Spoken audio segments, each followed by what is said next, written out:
Hey everyone, I'm Jess, a 28-year-old graphic designer with a passion for creating beautiful visuals and apparently navigating the minefield of monster in-laws. Right now, I should be on cloud nine, planning my dream wedding to Mike, my boyfriend of 3 years. We met in the cutest little coffee shop downtown. It was a total rom-com moment. Imagine me spilling my latte all over his crisp white shirt. Instead of being mad, he just laughed and asked me out. From then on, it was like fireworks. My best friends, Sarah and Lily, have been absolute lifesavers through this whole wedding planning process. One evening, we were sitting in my living room, surrounded by bridal magazines and empty wine glasses, when Sarah brought up the dreaded topic. So, Jess, when are you going dress shopping? I groaned. I've been putting it off. You know, Karen's going to want to tag along. Lily rolled her eyes. Mike's mom, the one who said your engagement ring would look better on a daintier hand. The very same, I sighed. It feels like she's been trying to sabotage this wedding from day one. Sarah leaned in, her detective instincts kicking in. You know you don't have to invite her, right? I wish, I said. But Mike thinks it would mean a lot to her, and I just want to keep the peace. Fast forward to the bridal boutique. My mom, Sarah, Lily, and of course, the infamous Karen were all seated on plush couches, waiting for my first dress reveal. I stepped out in a mermaid-style gown, feeling pretty confident. Oh, honey, Karen said, her voice dripping with fake sweetness. Are you sure you want to emphasize your hips like that? Maybe something with a fuller skirt would be more flattering? I forced a smile and retreated to try on the next dress. And the next. With each one, Karen's comments grew more cutting. That neckline's a bit low, isn't it? We wouldn't want people to think you're desperate for attention. Lace at your age. Don't you think that's a bit, yum? I was about ready to call it quits when the consultant brought in one last dress. It was vintage-inspired, with delicate beadwork and a soft, flowing skirt. The moment I put it on, I knew it was the one. When I stepped out, even Karen seemed momentarily stunned into silence. My mom teared up, and Sarah and Lily were grinning from ear to ear. Well, Karen finally said, her lips pursed, it's not bad, if you like that sort of thing. I caught her reflection in the mirror and saw something dark flash across her face.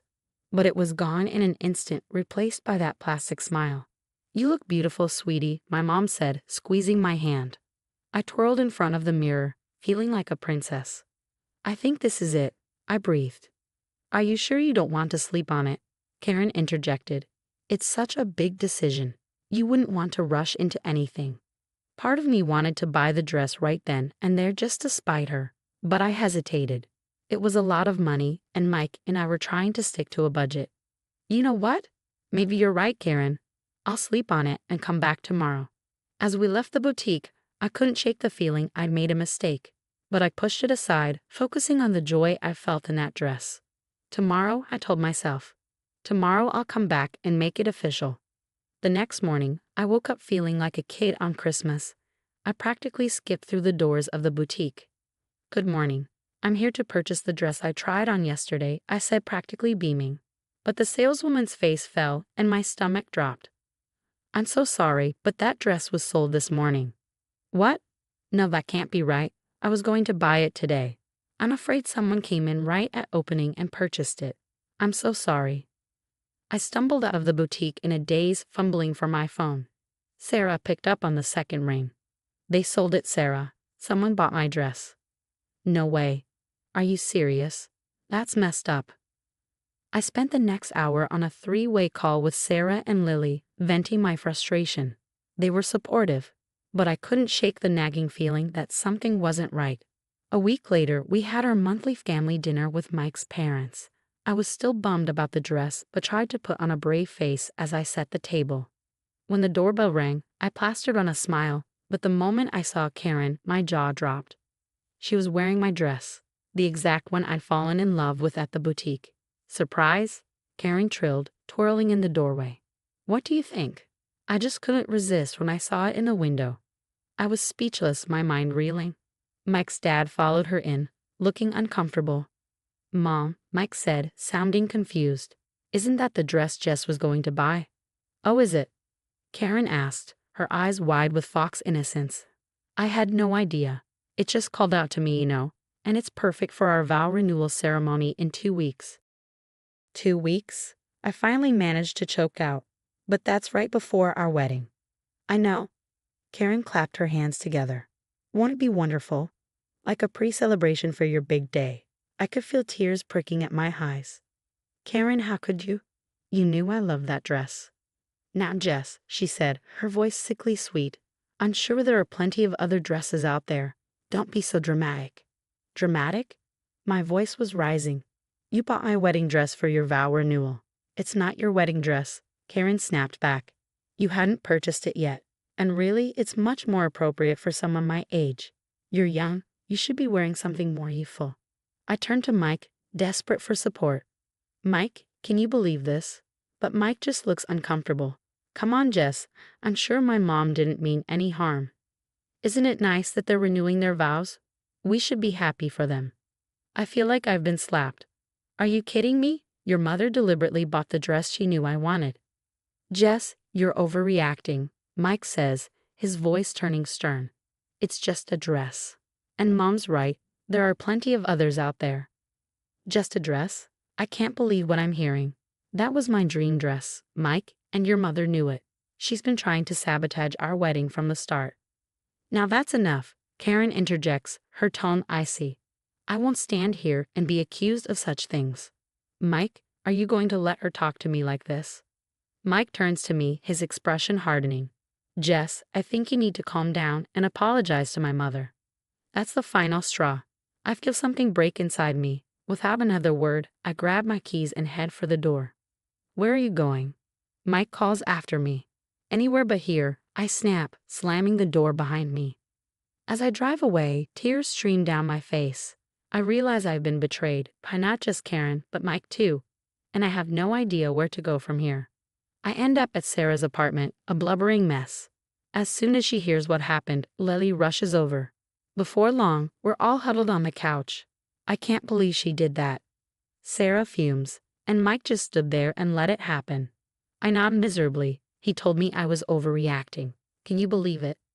Lily shakes her head in disbelief. This is beyond messed up. There's got to be something we can do. Sarah gets that look in her eye, the one she gets when she's on a case. You know, as a PI, I've seen my fair share of monster-in-laws, but Karen, she takes the cake. I bet if we dig a little, we might find some skeletons in her closet.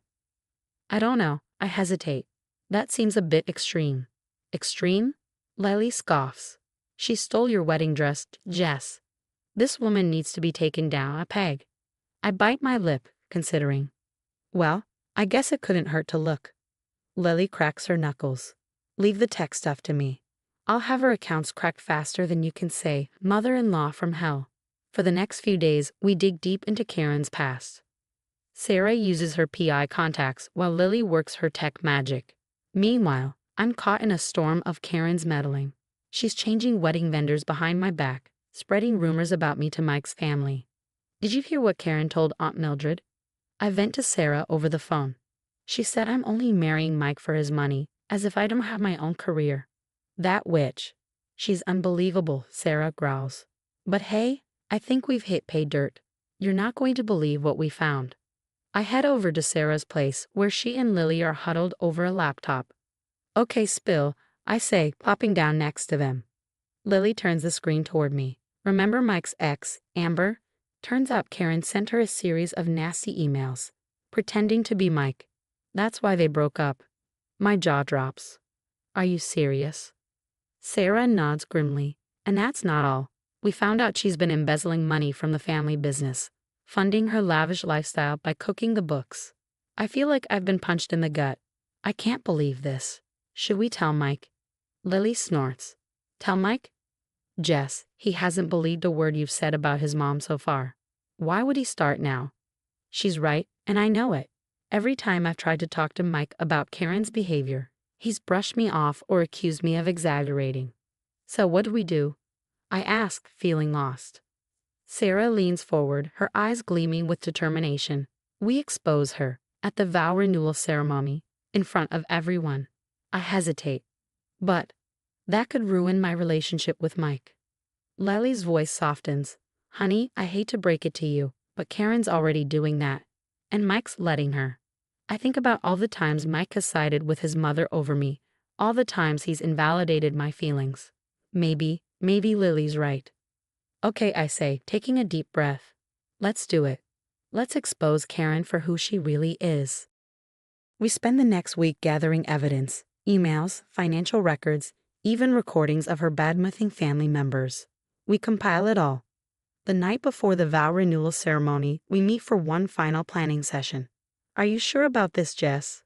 Sarah asks, giving me one last chance to back out. I think about Karen in my dream dress, about Mike's constant dismissal of my feelings, and about the future I'd be signing up for if I don't do something now. I'm sure, I say, my voice stronger than I feel. It's time Karen faced the consequences of her actions. As I lay in bed that night, I can't help but wonder, am I doing the right thing, or am I about to make the biggest mistake of my life? The day of Karen's vow renewal arrives, and I'm a bundle of nerves. Sarah, Lily, and I arrive at the venue, dressed to kill and ready for action. As Karen glides down the aisle in my dream dress, Lily gives me a subtle nod. She's in the AV system. Just as Karen reaches the altar, the screens around the venue flicker to life. Suddenly, Karen's voice fills the room. Of course, I sabotaged Mike's relationship with Amber. That girl wasn't good enough for my son. The crowd gasps. Next, financial records appear, clearly showing Karen's embezzlement from the family business. Then, screenshots flash up, showing Karen badmouthing various family members. The final blow comes as a recording plays of Karen admitting to buying my wedding dress just to spite me. Chaos erupts. Karen's husband, red-faced and furious, demands answers. Mike stands frozen, his face a mask of shock and betrayal. Karen tries to deny everything, but the evidence is irrefutable. In her panic, she stumbles, tripping over the stolen dress.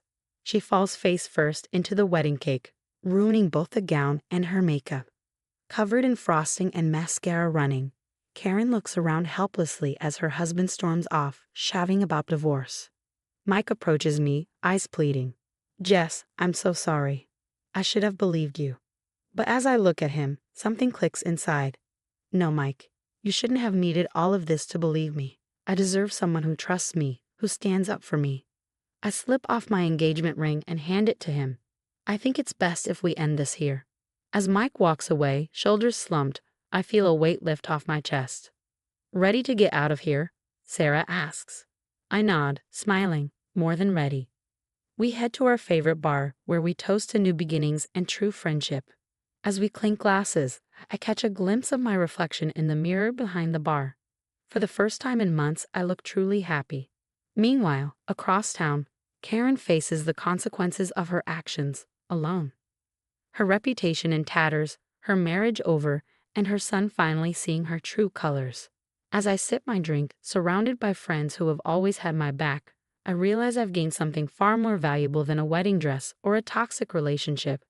I've gained self-respect and the knowledge that I'm strong enough to stand up for myself. And really, that's the sweetest karma of all. Now we turn it over to you.